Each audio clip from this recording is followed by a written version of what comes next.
He inherited millions, but turned it into billions. He lost it all, then made it back again. A name that became a brand worth more than gold itself. Donald Trump's journey to wealth isn't just about real estate deals and television shows. It's a masterclass in leveraging controversy, celebrity, and even failure to build an empire. While most wealthy Americans keep their fortunes through careful conservative investments, Trump took the opposite approach. Bold, risky moves that either made headlines or bankruptcy filings. So how did a Queens-born real estate developer transform himself into one of the most recognizable billionaires in American history? The answer involves a perfect storm of timing, marketing genius, and business tactics that experts still debate today. From a $1 million loan to billions in assets.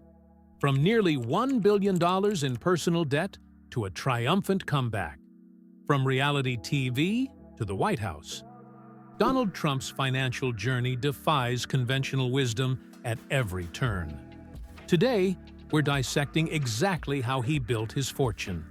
The deals that made him, the failures that nearly broke him, and the unprecedented branding strategy that ultimately saved him. Whether you admire his business acumen or question his methods, understanding Trump's path to wealth reveals fascinating insights into American business, media, and the power of perception in creating value. Trump's wealth story begins with his father, Fred Trump, a successful real estate developer who built a fortune constructing middle-class housing in New York's outer boroughs. While Donald would later claim he started with a small loan of $1 million, financial investigations by the New York Times revealed he actually received at least $413 million in today's dollars from his father's real estate empire through various tax strategies and inheritance.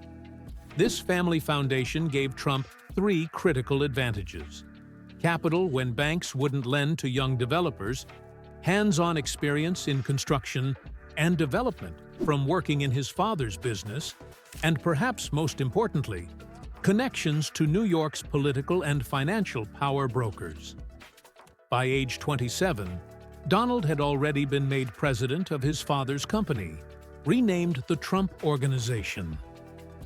What separates Trump from other wealthy heirs, however, was his vision to expand beyond the outer boroughs into Manhattan, a move his more conservative father had avoided.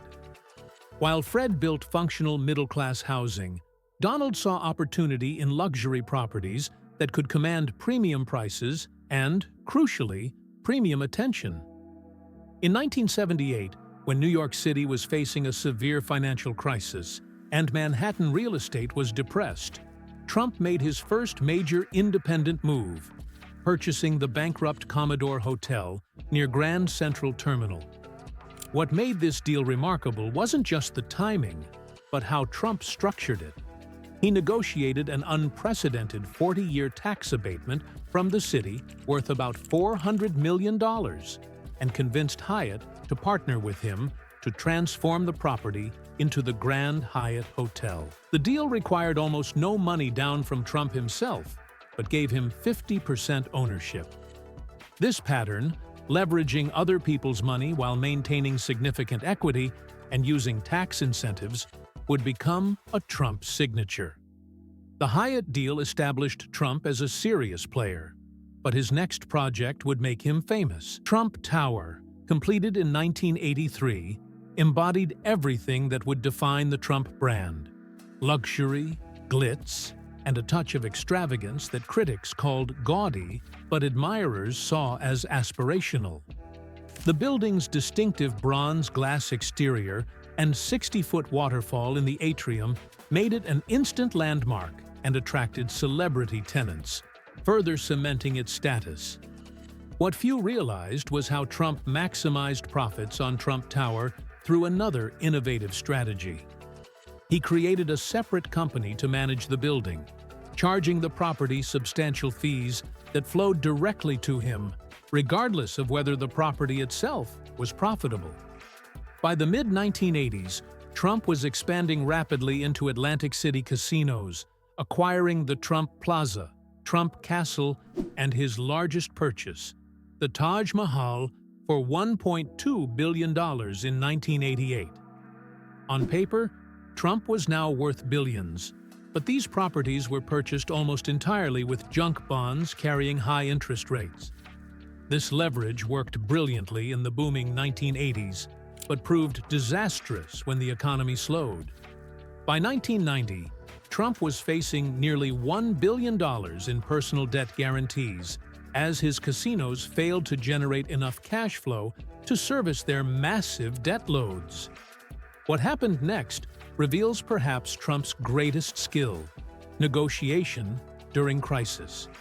Rather than declare personal bankruptcy, Trump convinced banks that his personal brand was worth more to them alive than dead. Lenders agreed to defer loan payments, provide additional working capital, and even put Trump on a $450,000 monthly allowance while he worked to turn the businesses around. As Trump later wrote in The Art of the Comeback, "I wasn't working for the banks, they were working for me." This period revealed a crucial insight. Trump understood that when you owe the bank $10 million, that's your problem. But when you owe them $1 billion, that's the bank's problem. The near collapse of Trump's empire in the early 1990s forced a strategic pivot that would ultimately prove more valuable than any single property. Trump realized his name itself had become an asset that could be licensed with virtually no capital investment required. This transition began with Trump, the Game, in 1989, but accelerated after his financial troubles with products ranging from Trump Steaks to Trump University. While many of these ventures ultimately failed, they established a pattern of monetizing fame that would reach its peak with The Apprentice in 2004. Mark Burnett's hit reality show paid Trump a reported $427,000 per episode and revitalized his image as the quintessential successful businessman to an audience of millions. The show's signature line, "You're fired," became a cultural touchstone, and Trump shrewdly negotiated for ownership stakes in the show rather than just salary. By 2015, financial disclosures revealed Trump had earned more than $213 million from 14 seasons of The Apprentice franchise. But the real value was how the show repositioned Trump's brand from a regional real estate developer to a global symbol of business success. With this enhanced brand, Trump embarked on a licensing strategy that was revolutionary in real estate. Rather than risking capital developing properties, Trump simply licensed his name to other developers for a fee, typically 8 to 15% of the project's revenue. These deals often included minimal investment from Trump himself, but provided substantial upfront licensing fees, ongoing revenue shares, and management contracts for Trump-owned management companies. Buildings from Panama to India bore the Trump name without Trump bearing the financial risk of development. This strategy generated over $74 million in licensing revenue between 2014 and 2018 alone, according to financial disclosures. What made this approach particularly brilliant was how it divorced Trump's income from the actual success of the properties. He got paid whether they thrived or failed. While licensing proved lucrative, Trump hadn't abandoned direct ownership entirely.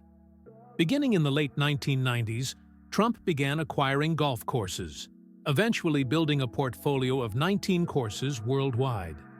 Unlike his earlier casino developments, Trump often purchased these properties at distressed prices during economic downturns.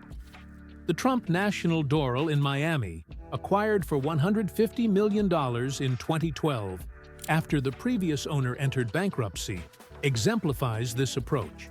Trump invested another $213 million in renovations, transforming it into a luxury destination. While financial returns on these golf properties have been questioned by analysts, they provided valuable lifestyle assets that enhanced the Trump brand and created tax advantages through depreciation. Moreover, these golf courses serve as status symbols that reinforce Trump's image as a luxury brand. The membership fees, reported to be as high as $350,000 at some Trump clubs, create exclusive communities of wealthy individuals, many of whom become valuable business connections.